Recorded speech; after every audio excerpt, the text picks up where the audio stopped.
அடுத்த டாபிக்ல நீதிக்கட்சி ஆட்சி 1920லேருந்து 37 வரைக்கும் என்னாச்சுன்னு பார்ப்போம். முதலாவது சட்டமன்ற தேர்தல் 1920. இதுக்கு முன்னாடி நீதிக்கட்சி அமைப்பு எப்படி இருந்துச்சுன்னு பார்ப்போம். நீதிக்கட்சி ஒரு அரசியல் அமைப்பாக துவக்கப்பட்டது. அதன் நோக்கம் பார்த்தீங்கன்னா, பிராமணன் அல்லாதோர் அவங்களுக்கு விழிப்புணர்வு குடுக்கணும், தேர்தல்ல போட்டியிடணும், அப்புறம் அவங்க ஆட்சி கைப்பற்றணும்.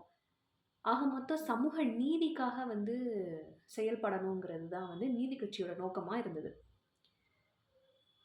நிர்வாகிகள் 1917 அக்டோபர் மாதமே தேர்ந்தெடுக்கப்பட்டாச்சு.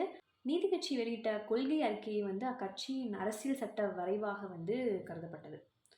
1925ஆம் ஆண்டு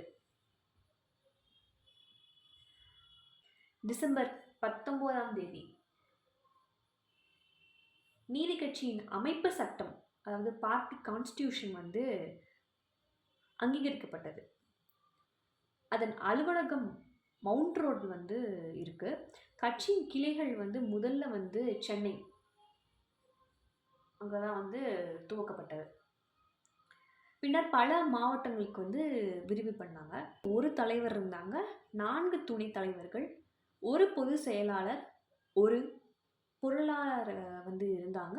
இது போக 25 உறுப்பினர்கள் கொண்ட ஒரு செயற்குழு, அதாவது எக்ஸிக்யூட்டிவ் கமிட்டி கொள்கை முடிவுகளை செயல்படுத்தினாங்க.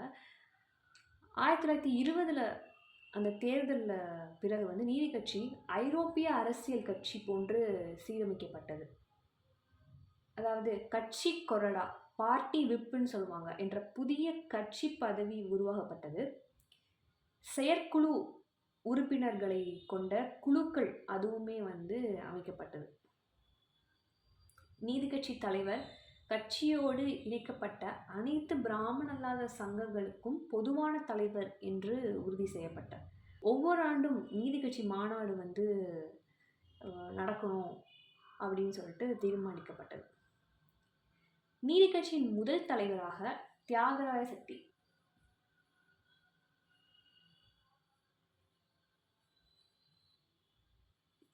தியாகராய செட்டியும் முதல் பொது செயலாளராக ஆற்காடு ராமசாமியும் பொறுப்பேற்றனர். 1920ஆம் ஆண்டு நடைபெற்ற சென்னை சட்டமன்ற தேர்தலில் முதல் முறையாக போட்டியிட்டு வெற்றி பெற்றது. அடுத்து சென்னை சட்டமன்றம் 1861ஆம் ஆண்டிலே துவக்கப்பட்டது. வெறும் ஆலோசனை அவையாக மட்டுமே இருந்தது. அதன் பின் 1909ஆம் ஆண்டு மின்டோ மார்லி சீர்திருத்தம், அது வழியாக முறையாக தேர்ந்தெடுக்கப்பட்ட உறுப்பினர்கள் சட்டமன்றத்தில் இடம்பெற்றனர்.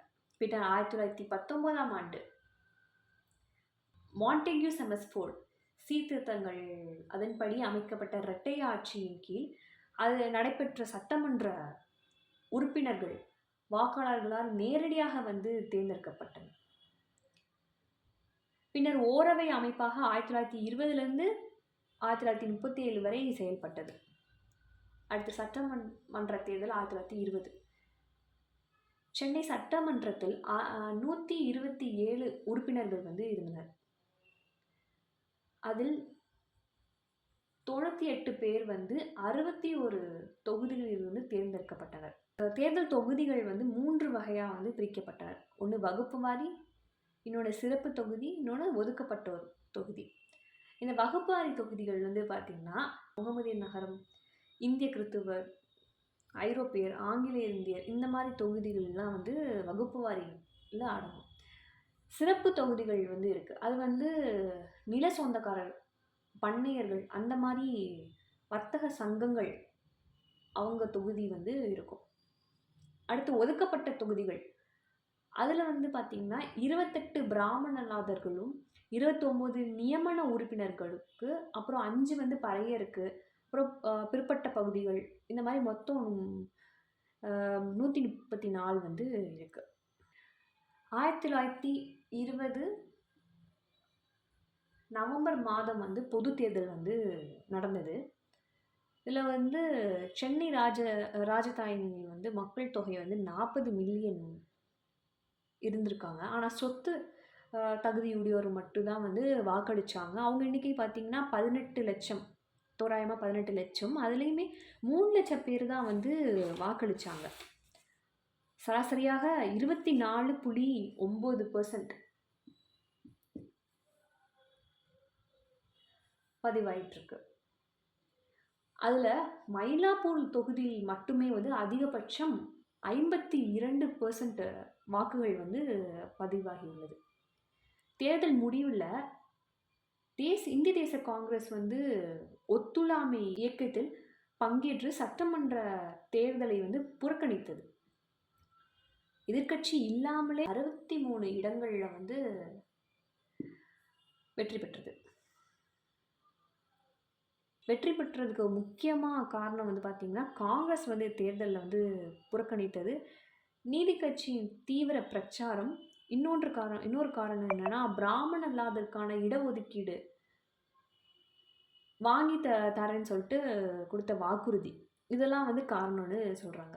அடுத்து நீதி கட்சி ஆட்சி 1920லேருந்து 23 வரைக்கும் என்ன ஆச்சுன்னு பார்ப்போம். சுப்ராயலு நாயுடு ஆட்சி. ஆளுநர் மார்கோஸ் வில்லிங்டன் தேர்தலில் வந்து வெற்றி பெறாரு. நீதி கட்சி தலைவரான தியாகராய செட்டியை வந்து அழைக்கிறாரு. அவர் வந்து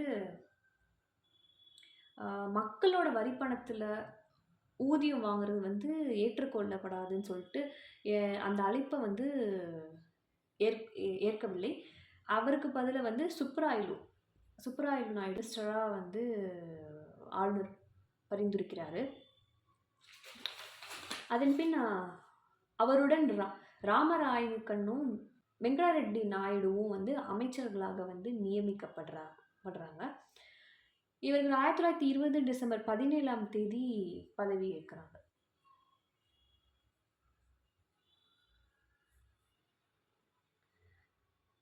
ராஜகோபாலாச்சாரி சட்டமன்ற தலைவராக நியமிக்கப்படுறாரு.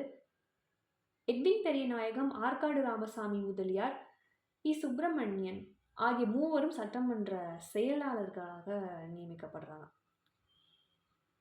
சர் லியோனல் டேவிட்சன் உள்துறையிலையும், சர் சார்லஸ் தோதுந்தர் நிதியிலையும், முகமது ஹபிபுல்லா வருவாயிலையும், எஸ். சீனிவாச ஐயங்கார் சட்டம் ஆகிய சட்டமன்ற உறுப்பினர்கள் ஆளுநர் மூலிமா நியமிக்கப்படுறாங்க. 1921 ஜூலை 11ஆம் தேதி உடல்நிலை காரணமாக சுப்ராயலு ரெட்டி பதவியிலிருந்து விலகிறாரு. இதற்கு பிறகு வந்து பனங்கல் அரசர் அவர் வந்து ஆட்சிக்கு வராரு. முதல் அமைச்சரவை 1923 செப்டம்பர் 11 வரை பதவியில் வந்து இருக்கிறாங்க. செப்டம்பர் 11 1923 வரைக்கும் முதல் அமைச்சரவை வந்து இருக்கு. அடுத்து சட்ட சாதனைகள் வந்து பார்த்திங்கன்னா, நிறைய வரலாற்று முக்கியத்துவமான சாதனைகள் வந்து நீதி கட்சி நடத்தியிருக்கு. அதில் முதல் வந்து பார்த்திங்கன்னா 1921 ஏப்ரல் 1 தேதி சென்னை சட்டமன்றத்தில் தேர்தலில் போட்டியிட்டு பெண்களுக்கு போட்டியிட வந்து தடையை வந்து நீக்கியிருப்பாங்க. இத்தடை நீக்கப்பட்டனால தான் வந்து 1926 முத்துலட்சுமி ரெட்டி சட்டமன்றத்தில் தேர்ந்தெடுக்கப்படுவார். 1920 சென்னை மாநகராட்சி சென்னை 1000 விளக்கு பகுதியில் இருந்து பள்ளிகளில் இலவச காலை உணவு வழங்கியதற்கு சட்டமன்ற அங்கீகாரம் அளித்தது. அடுத்து பஞ்சமர், தீண்டத்தக்கதோர், அர்ஜுனன் என்று 3 ஒதுக்கி வைக்கப்பட்ட சமுதாயத்தில் இந்த மக்களை வந்து ஆதி திராவிடர் என்று அழைக்கப்பட்டனர். அடுத்து உள்ளாட்சி அமைப்புகள் சட்டம், அதாவது லோக்கல் போர்ட்ஸ் ஆக்ட் 1920 மாவட்ட, தாலுகா, பஞ்சாயத்து நிறுவனங்களுக்கு சுயேட்சையாக இயங்கக்கூடிய அதிகாரத்தை வந்து கொடுத்தது. இதனால் உறுப்பினர்கள் எண்ணிக்கை வந்து அதிகரிச்சது. அதோட அவங்க ஆதிக்கம் வந்து குறைஞ்சது.